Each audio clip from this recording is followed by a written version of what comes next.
Cardano was not in the 2023 Messari crypto report, and the Cardano community is pissed, and so is Charles Hoskinson. We're going to look at Charles Hoskinson's reply and ask the question, why do people hate Cardano? Time to go around the blockchain.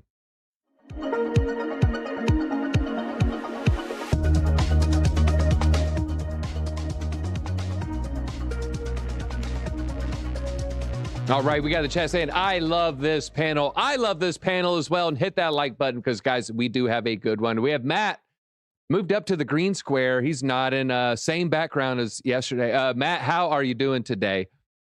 Doing well, DZ. Thanks so much for having me. Looking forward to a great conversation, and just hope everybody has a happy holiday. Hey, I know you are with your dink lifestyle. You know, there's less gifts for others and more gifts for yourself. That just means more crypto he's buying. Also on, we have Paul. Paul, how are you doing today? It's freezing cold in Atlanta, supposed to be hot Atlanta. Woke up, it's in the 20s. What are you facing today? I think I'm facing a really harsh 67 and sunny over here in San Diego. But yeah, thanks for having me. It's a great, happy, I'm going to say happy holiday. I'm going to go full politically incorrect and say Merry Christmas, you all. All right. You know what? I was a big Seinfeld fan. I haven't celebrated Festivus in years, but I might bust out the aluminum pole this year. Also on, we have Jackie Dutton with the festive antlers there. Jackie, how are you doing today? I'm doing great. I love that I'm in the festive red square today as well. Yeah, if you get a good idea or a really good altcoin, will one of those lights light up? Yeah, and it'll be the corresponding color of the token and the direction it's going, green or red. Hey, it just makes sense to me. And then I say the best crooner in the entire industry. It's Piano Matty B. Piano Matty B, let's plug some. Are you playing anywhere this holiday season?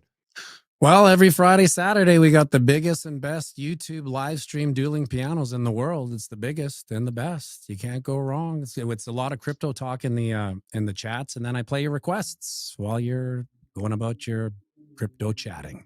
Does anything sound better than that? I wouldn't say. And if there's anything, maybe this show could be tied. Go ahead and hit that like button if you agree. All right, let's talk about Solana versus XRP. We talked about this a little bit yesterday, and we were talking about Solana versus Bitcoin and Ethereum. Now we're talking about Solana versus XRP. The reason why, we share my screen here, XRP was number 5 yesterday. Solana has kicked out XRP from the number 5 spot. Solana, you can see, pumped 7.6% from 24 hours ago. XRP only 1.7. Look at the weekly. XRP is in the red. Solana, though, up 14%. But Solana having a fantastic year. At one point, it was touching, I think, $80.50 right now. All-time high for the year. We've gone from a 7x in 12 months to about an 8x in the last 12 months. Pretty good gains right there.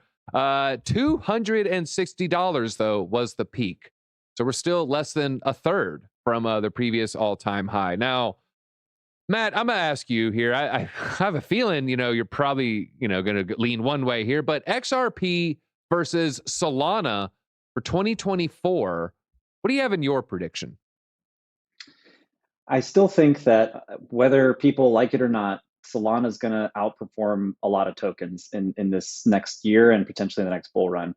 I will say, though, with the caveat, understanding that the SEC is still investigating and still has lawsuits against XRP and Ripple, if there are any positive sentiments that come out of that or any sort of legality resolutions, you're going to see some really, really interesting price increases in XRP. I am a holder myself and have been one since 2016. So no legal issues really scare me off at this point. I think it's going to replace SWIFT. I think it's going to be a huge underpinning for our financial ecosystem moving forward.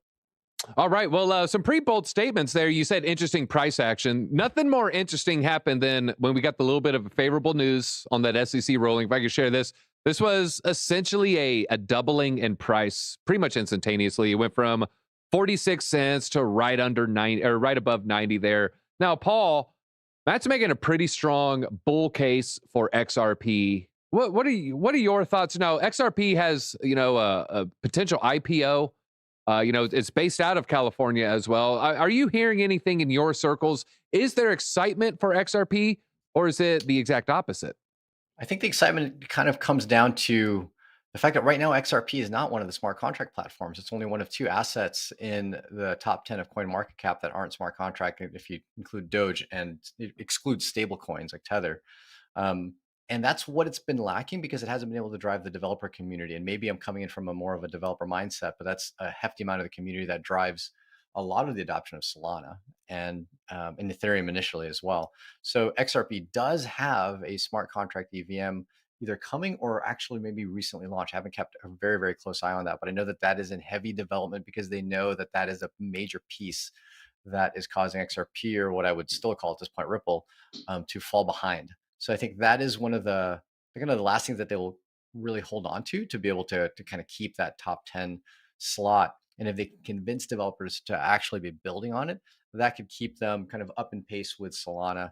Although, you know, I can't disagree that Solana definitely has a lot of the momentum. It's unlike XRP's direction of, I believe, incorporating an EVM. Solana is trying to find what it could potentially be a faster solution, although it does have a lot of the developer burden of learning a new language and a new environment. But XRP does have hope. It has a few things up its sleeve, and we've worked closely with the team. It's a great biz dev team that helps out a lot for those that want to build on XRP's blockchain. All right. Well, yeah, I mean, Ripple Labs, you know, hey, Labs is in the title. So, hey, that makes sense. They're helping out. Breaking news, Paul. I thought you said top 10. I was like, yeah, Doge, you know, actually Doge got replaced by Avalanche. Another little, if we could share this, another Dude, it just happened. Literally, right before this podcast, there was a top 10. So it just got flipped. So now it's all EVM, all smart contract chains except for XRP. Except for XRP. Now, Jackie, you know, now I'm hearing the bearish case for XRP, you know, no smart contracts. Good point, Paul. I actually hadn't thought about, you know, the company it's keeping without having smart contracts kind of stands alone there. It's its own thing right there. How are you feeling about XRP, Jackie? Are you bullish? I mean, it did get a 2x in basically one day after the positive SEC news. There are buyers on the sidelines. Are you bullish? Are you one of these buyers? I am bullish in the long term on XRP just being a standard unit of payment, a global payment system processor, basically. But in terms of, you know, degen mode, being able to go degen mode and buy into NFTs and tokens and really utilize the things that smart contracts build on, it's obviously Solana right now.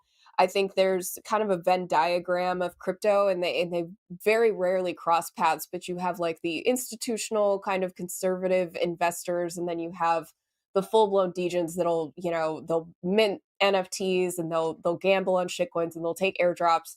And Solana's kind of like crossing, they're kind of eclipsing over into that Venn diagram crossing.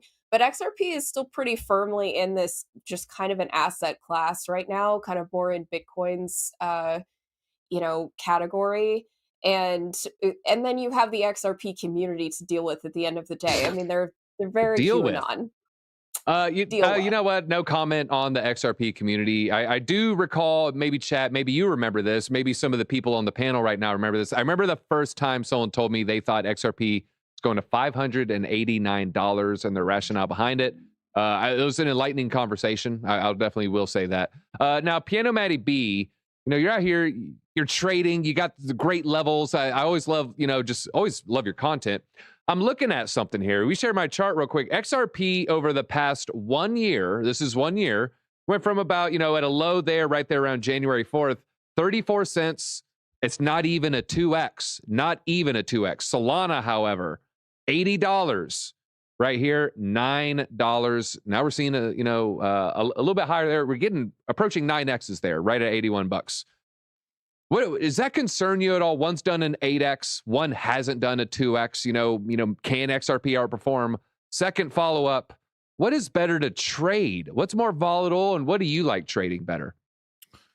Well, as of recent lately, I've come into a whirlwind romance with Solana, and I'm not a Bitcoin maxi, but I'm a human minimalist. So I'm like 97.3 in my portfolio of Bitcoin to anything. And that 3% is just merely fun speculation, throw darts at the crypto sphere and see where it lands.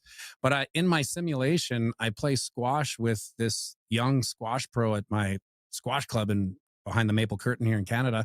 And he's a massive Solana bull, right? So no one in the club even talks crypto except for me and him. And he's always been talking about how Solana is great for this, that, and the other. And I'm just like, yeah, because I didn't really care, right? And then I wanted to get some coquinu or whatever it's called, some cock DC the other day.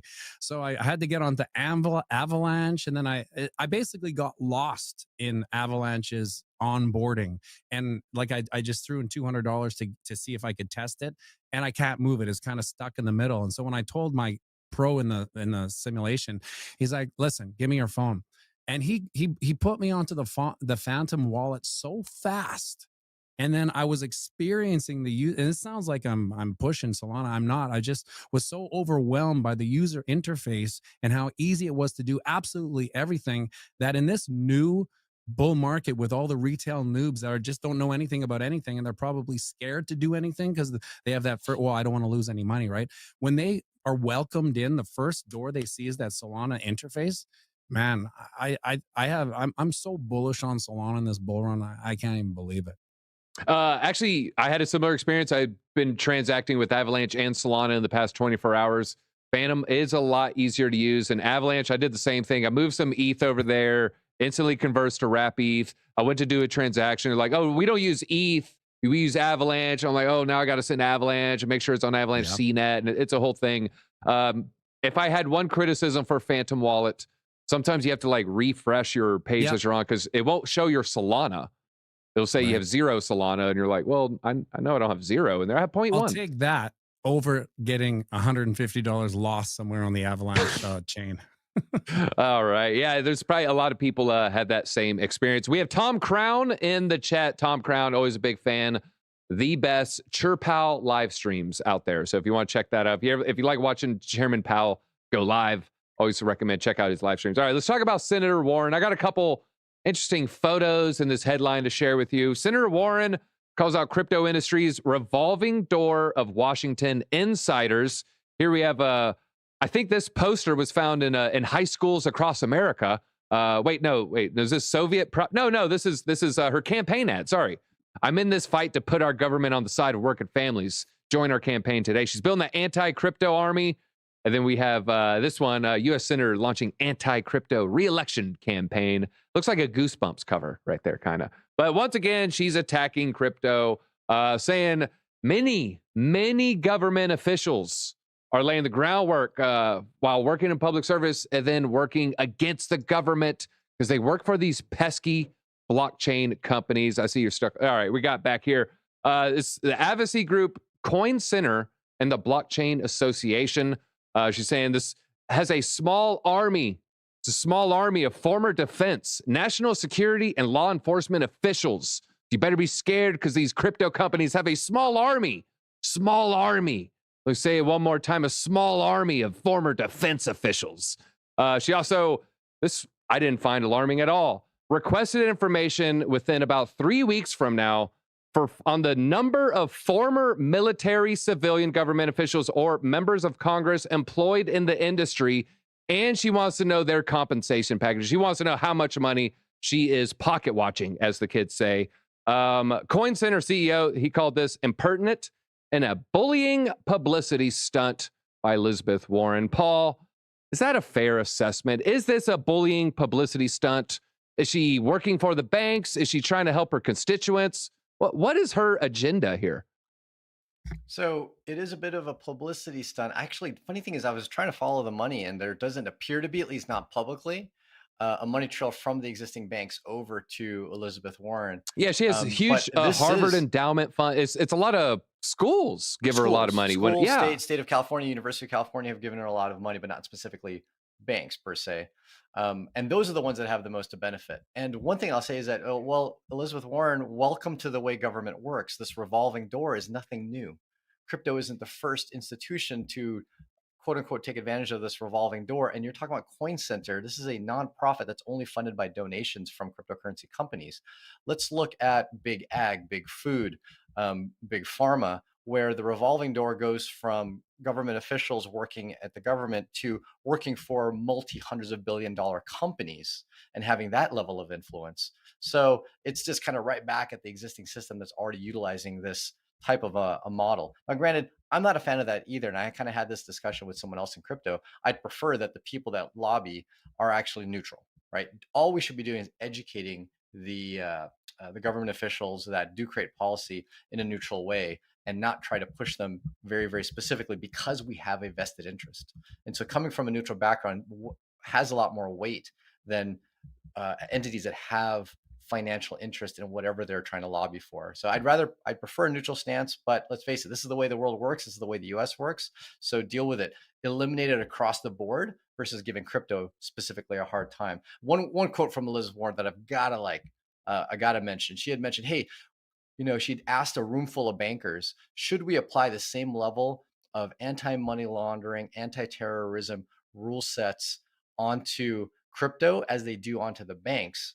And of course, all of them said yes. And so I'd say if that's a yes, that means that the crypto industry should be able to do billions of dollars of terrorist financing and money laundering with nobody going to jail, because it's basically what happens with the banks.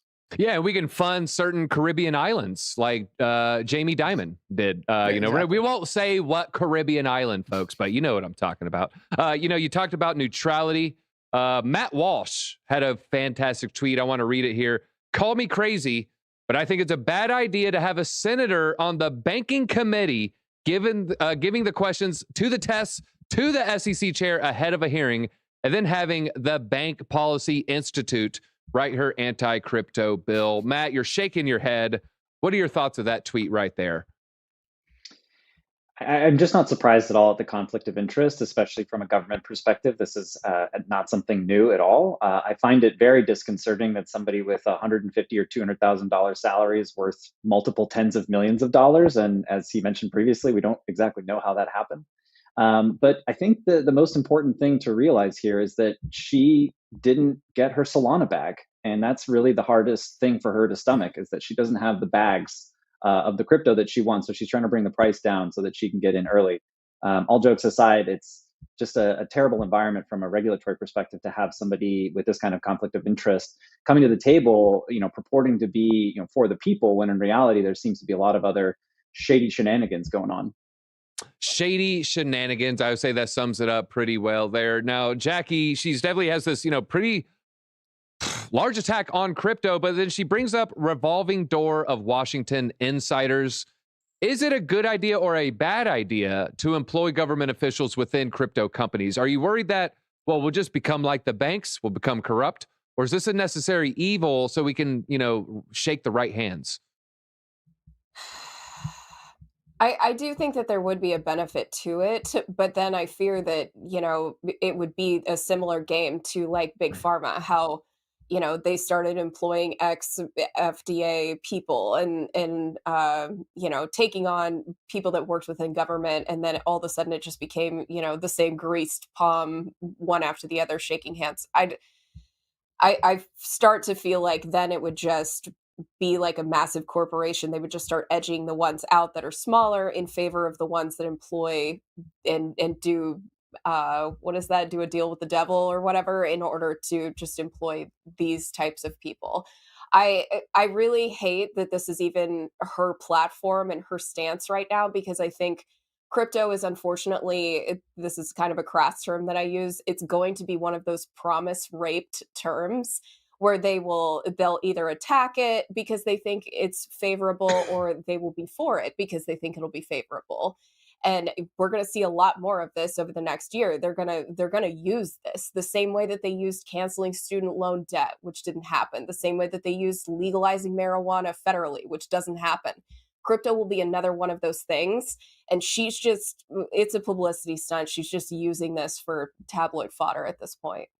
All right, Tom, she's taking. Calm down, Tom. Tom, you're in the chat. I see you. All right, now, Piano Matty B. I feel like you might be the perfect person for this. Now, let's separate the piano. I know you want to involve the piano with this, but if you had one message for Elizabeth Warren, it doesn't have to be a long one. What would be your simple message to, Elizabeth Warren regarding her attack on crypto? Actually, DZ, you have no idea, because I have these small, silent, in my quiet time fantasies where I'm exiting a restaurant, and as I'm pulling the $5 bills out of my pocket to pay with cash for the poor waitresses that don't get tips anymore because it's all on debit and credit cards, out of the corner of my eye, I see Lizzie Dubs, the banking biatch. And then I start overheating. And I think, oh my God, this is my time. And I walk over to her, and thank God she's there with her kids. And I say to her, oh my God, aren't you embarrassed? Aren't you embarrassed about your legacy? Your poor children. Your poor children have to live in this world after you're gone and dead, and the whole world is relieved that you're gone. Your poor kids have to go to school, get a job, live under your horrible name and the legacy that you've provided. And I just can't wait for the day she disappears. And look, I'm almost shaking now, DZ, just thinking about it. But it's her and Gary Gensler. They trigger me. You know this, DZ. Yes, I do. And that I would pay money to be a fly on the wall in that restaurant. Good money there. All right. Well, speaking of good money, Messari thinks crypto, or at least Cardano, is bad money. No money, no VC money. They were snubbed from the recent report here. I have the headline. I want to show a couple tweets as well. Cardano community up in arms over Messari 2024 report omission. Here we have Stake with Pride, just dropping some numbers here. Bitcoin 178, Ethereum 96, Solana 65, BNB 6, XRP 3, Cardano 0. Charles Hoskinson had us a reply. Just a dog gif. Really? So that was his reply, everybody. Now, I got to ask you, Paul, I feel like you might have a little bit better insight on this. Now, there's the criticism. All right, so just a little background for people. Messari, he has a pretty popular annual crypto report. It did not mention Cardano in 21. It was probably the most popular thing about that report was it didn't have Cardano. He, in fact, then invited Charles Hoskinson to his next big event. They talked, they joked, oh, don't worry, Cardano will be in the next report. It was in 22's report, mentioned a handful of times. Fast forward another year, and then it's snubbed. The claim is, well, Ryan Selkis, 2-bit idiot, Messari, they're too close with the VCs. They're not in touch enough with the community. What would you say to that criticism? Is there anything there? Once again, I'm going to give it that developer insight kind of mindset. And Cardano, when it was launched, not necessarily launched, but announced 2017, 2021, the year that they were snubbed, they still didn't have smart contract functionality, at least for a good portion of that year. If I was looking, I can't remember if they even had how it was like July, and then it took months for the cool stuff. Months. So like really October, November, you started seeing things. It took a long time. And in that whole period of time, you have these developers going, can I build on this thing? Can I build on this thing? In contrast to other chains, especially these L2s and Ethereum, on day one, boom, you got smart contracts. Solana on pretty much day one, you could already build on it. The tools weren't necessarily there, but at least it was already a smart contract language, unless you're trying to go heads up against Bitcoin. And to this day, even though it does have smart contracts, its environment is completely different.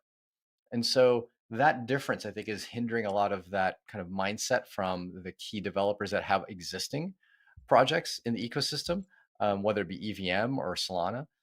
And that I feel, I can't help but feel like that's hindering a lot of that that mindset, that mind share.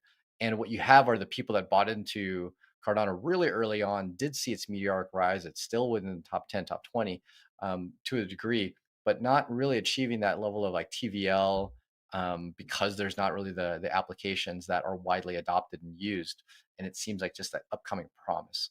So it's surprising that it was snubbed because it's in the top 10 market cap wise, but maybe from the viewpoint of, do they see a future past it, unless they're able to alleviate this developer experience on both language and environment, then I do feel like it's going to be a bit of a struggle for. Is Haskell that unpopular? Is it the leper colony of coding languages?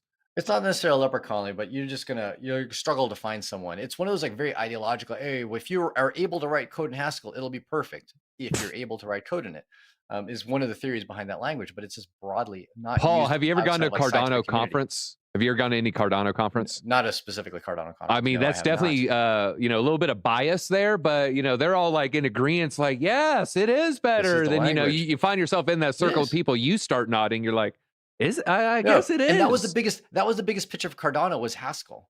And don't get me wrong, Haskell is a good language, but the language that it's written in should not be the reason why the chain is good, because a chain could be rewritten, just like Bitcoin and Ethereum have multiple implementations. There's a Go implementation of Bitcoin. There's a C++. Ethereum has a C++, and it also has a Go, and then there's a JavaScript implementation. That is not the reason why a chain excels. It's the protocol. It's the language by which the nodes talk to each other and the rules and what it can do and how fast it can operate, not just the programming language that it's coded in. That shouldn't matter at all. However, the environment for the developers to write smart contracts on it, that does matter. And unfortunately, Haskell and a few other languages they've implemented are just giving people like a more difficult time. Where it Yeah, wasn't yeah. necessary. Don't say that sentence to a Haskell super fan, Paul. They might take some I've met a umbrage with few you. of them. They're I've out met a there. few There's of 'em. dozens, literally dozens. All right. Shout out to Arrested Development. All right. Let's see, Matt. You know, it was snubbed, then mentioned. What were your thoughts? Were you surprised that they didn't mention it? Paul brought up a good point. It's in the top 10. What's your assessment on them not mentioning it? I mean, does it make a little sense, maybe? I think it's in Messari's best interest to provide the most provocative and marketable tokens in their analysis, right? Like they're trying to make money, they're trying to get people excited about it. They have a ton of VC influence, so not surprised to see some of these other tokens on there. And Cardano, whether people like it or not, has been branded this sort of redheaded stepchild of this ecosystem. I'm a holder myself. I think Cardano is a fantastic ecosystem. I don't know anything about coding. So understanding from a Haskell perspective that it's a different language, similar to something like Linux, perhaps, it's used pretty ubiquitously, but not in the user interfaces that most people use, which makes it a little bit of a challenge. So as you mentioned with the Phantom wallet, really easy user experience, cheap, fast, I totally get it. But I think that there's going to be a lot of interesting things that come out of their ecosystem. And I just applaud what they're doing. And I like to see what's going on and from just a trajectory perspective. And I think there's a lot of interesting things coming. But I'm not surprised at all that Messari says, oh, forgot to mention them. Oops. I'm sure they went through, find and replace. And anytime they saw Cardano on there, they're like, you probably should mention Cardano. So it's not surprising, but it's also very interesting that it's a point of news, right? Like it's newsworthy that they're not in there. Just like I was snubbed for the Oscars every year because I'm not an actor in TV. Yeah, I keep waiting for my Nobel Peace Prize. You know, I mean, Right. working here, maybe I do deserve one. Absolutely. Kuzakan, smash that like button. Thank you very much. Help with the support there. Now, Jackie, he brought up and now Matt's not a conspiratorial type. You know, I've seen him wear a tinfoil hat like maybe twice, but that's it. Matt brought up a really good theory. It's great marketing for this report that there is no Cardano. Was that part of the motivation?